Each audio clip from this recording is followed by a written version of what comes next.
It was a cold, gray morning, the kind where the wind howls through the trees and the snow still clings to the ground, even though spring was supposed to be here.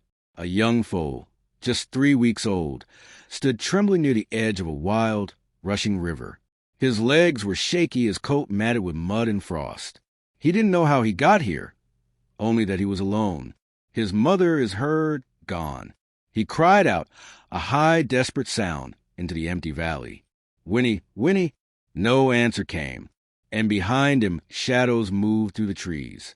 5 wolves, silent, sharp-eyed, and hungry. They had been tracking the little horse for hours.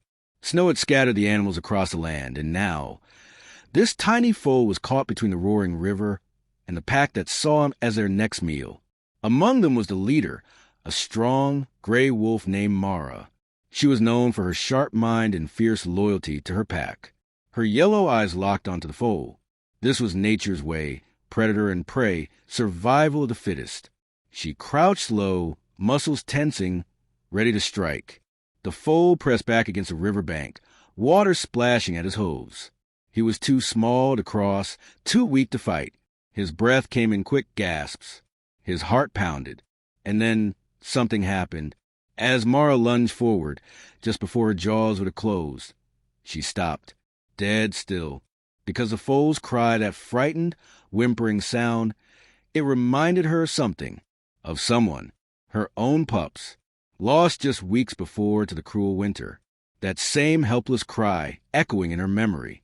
Something deep inside her shifted. Not hunger, not instinct, but pain and love. She stood up slowly, no longer a hunter, but a mother. The other wolves growled in confusion. Why aren't we attacking? Why are we letting prey go? But Mara stepped forward, not toward the foal to attack, but to protect. She turned and faced her pack, low and firm, growling a warning. This one is not food. This one is under my care.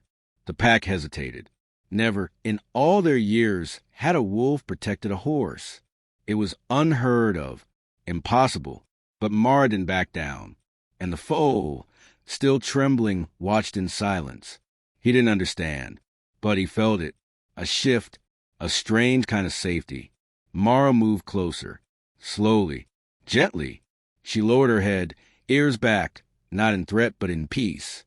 Then she began to lick him, softly, like a mother wolf would clean her own pup. The foal flinched at first, but then, slowly he relaxed. And for the first time since the storm, he wasn't afraid. From a distance, hidden behind a rocky ridge, a wildlife photographer, Eli, watched through his lens, hands shaking, heart racing. He had filmed animals for over 20 years. He'd seen birth, death, hunting, mating, but this? Never. A wolf protecting a horse? It can't be real, he whispered. It's not supposed to happen. But it was. Over the next few days, Eli watched in awe as Mara became something no one had ever seen before, a wolf mother to a horse foal.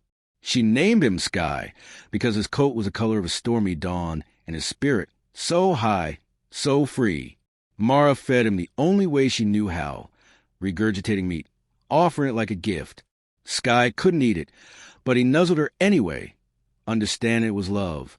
She led him to grassy meadows, knowing he needed plants, not prey. She kept him close during hunts, shielding him from danger, and at night. When the mountain cold bit deep, she let him curl against her warm fur, sharing her body heat like he was her own blood. The pack slowly accepted him.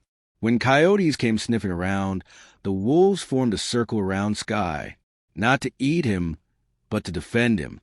He learned their ways, their warnings, their silent signals. He wasn't a wolf, but he lived like one. Dr. Lena Reyes, a biologist who had studied this pack for years, arrived after hearing Eli's reports.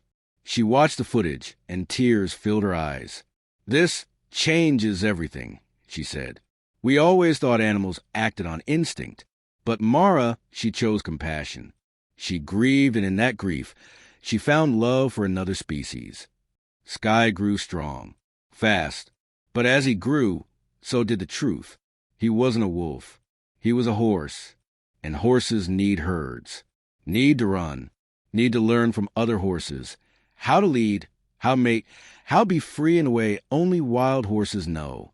Eli and Dr. Reyes found Sky's original herd, 15 miles away.